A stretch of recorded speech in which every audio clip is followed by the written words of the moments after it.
The sun was low in the sky when I pulled into the driveway of my late uncle's house, casting long shadows across the faded craftsman-style home. The truck engine ticked as it cooled, the sound blending with the quiet hum of cicadas in the distance. There was a strange calm in the air, not the usual kind that comes with moving into a new place, but something deeper, heavier, like the house itself was waiting to see what I would do next. The property had been in my family for decades. Uncle Alan, stubborn, brilliant, and fiercely independent, had built much of it with his own hands. He'd refused to bend to anyone's rules, least of all those of the Red Mesa Ridge Homeowners Association. Now, standing on the porch, I could almost feel his presence in the creak of the floorboards, the way the door resisted before swinging open. Inside, the house smelled of wood polish and old paper. Dust motes floated in the sunlight that streamed through the windows, settling on the stacks of sealed boxes labeled Allen R. Personal. Curiosity got the better of me. I tore open the nearest one, revealing manila folders, newspaper clippings, and a yellowed map with boundaries drawn in red pen. Tucked inside a weathered envelope was a letter from the county archives, dated 1961, confirming that Alan Richardson had been one of the first builders of what would become the Red Mesa Ridge Clubhouse. There were photos, too, Alan in overalls, hammer in hand, standing on scaffolding beside men in suits. He looked out of place among them, a working man surrounded by bureaucrats. And then, the real gem, a notarized letter from 1962 where Alan had refused to sign over his land to the newly formed HOA. I built half of this place, but I'll be damned if I let a committee tell me where to plant my trees. He'd scrawled in the margins. I laughed. That was Uncle Alan, part craftsman, part outlaw, but the nostalgia didn't last. 10 minutes later, I was unloading a heavy oak table from the rental truck when a sharp voice cut through the air. "You can't leave that truck there." I turned to see a woman in her 50s power walking across the lawn like she owned every blade of grass. Blonde bob, designer sunglasses, clipboard in hand, the whole Suburban Dictator starter pack. "Sorry?" I asked, squinting against the sun. "This is HOA maintained property," she snapped, pointing toward the edge of my driveway. "Large vehicles aren't permitted on weekends." I set the table leg down slowly. "Ma'am, I'm not part of your HOA. This is private land. Always has been."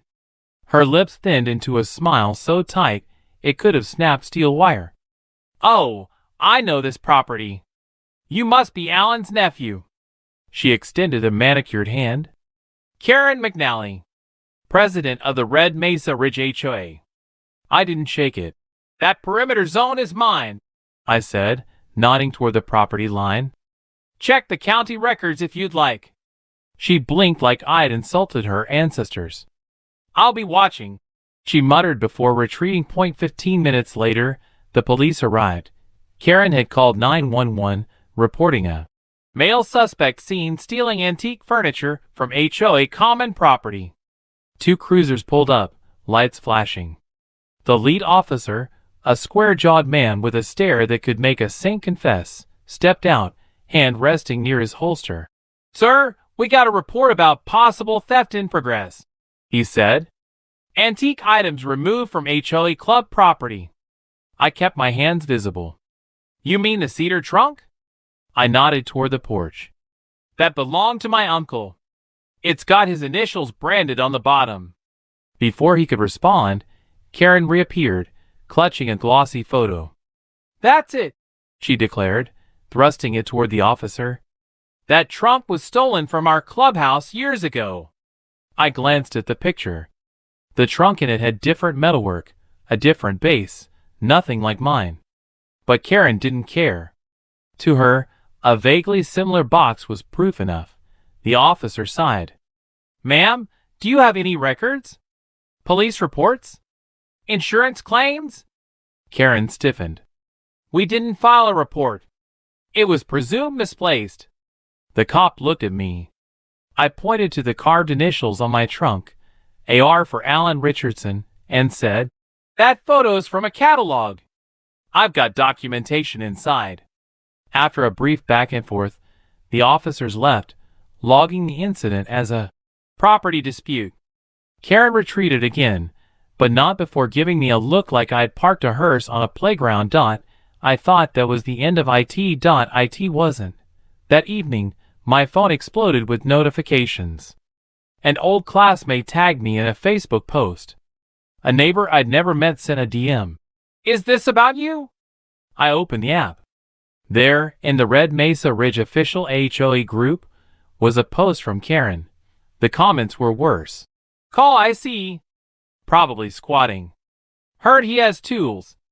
Could be a scavenger." Someone had even shared a blurry ring cam screenshot of me carrying a table leg, framed like I was breaking into my own damn house. That night, I sat on the porch with a beer, staring at the cedar trunk. It wasn't just a piece of furniture anymore. It was a battleground. The next morning, I called a lawyer. Martha Chan was mid-40s, sharp-tongued, and the kind of woman who could dismantle a man's argument with a single eyebrow raise. A friend in San Diego had recommended her, saying she'd once made a country club president cry on the stand. "Good enough for me," I said. I laid it all out. Karen's accusations, the police, the Facebook smear campaign. Martha didn't flinch. "We'll start with a cease and desist for defamation," she said. "Then I want every document you have, deed, will, photos, anything proving ownership of the property and that trunk." I spent the next day digging through Alan's papers.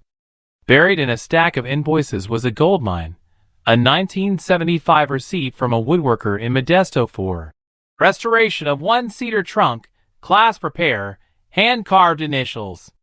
Martha grinned. "We're going to bury them." Things escalated fast.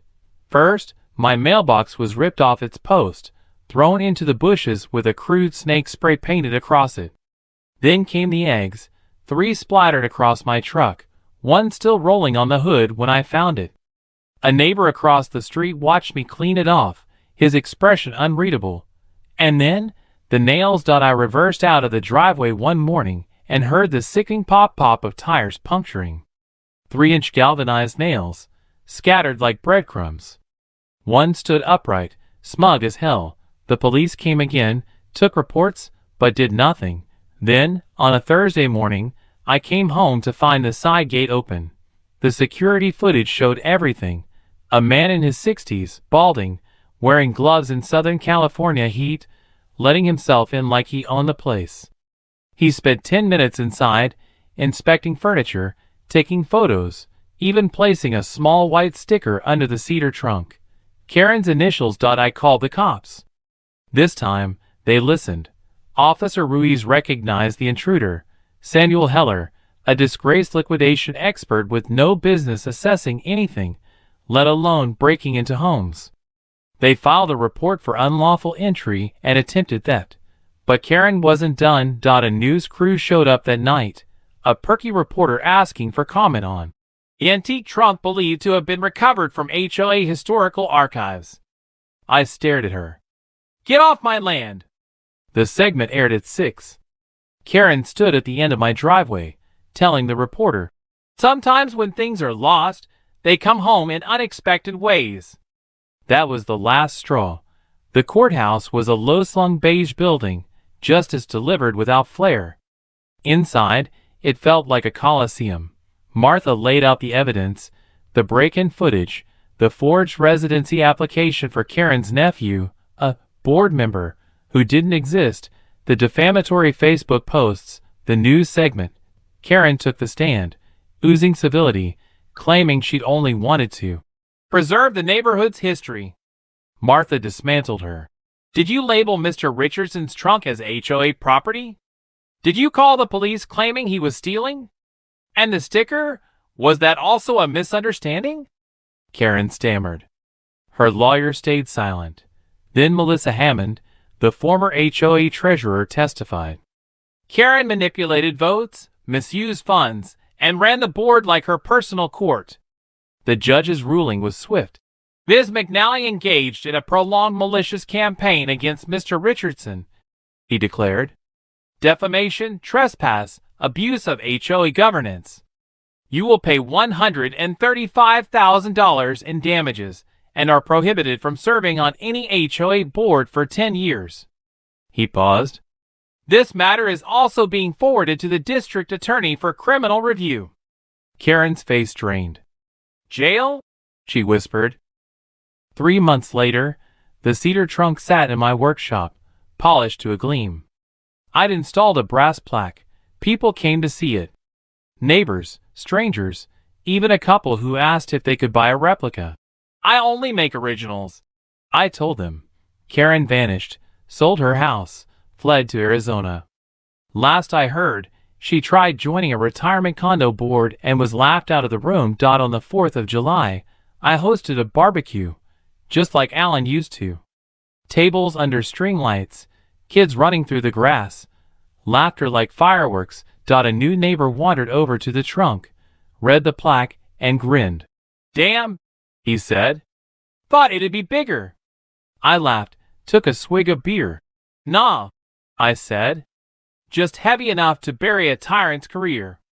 And with that, I turned back to the grill, surrounded by neighbors who'd finally stopped looking over their shoulders and started looking out for each other. His story of the cedar trunk became local legend. It wasn't just about a piece of furniture or a property dispute. It was about standing up to petty tyranny, about refusing to let bureaucracy erase personal history. Alan would have been proud. And as for me, I kept building. Because some fights are worth every nail.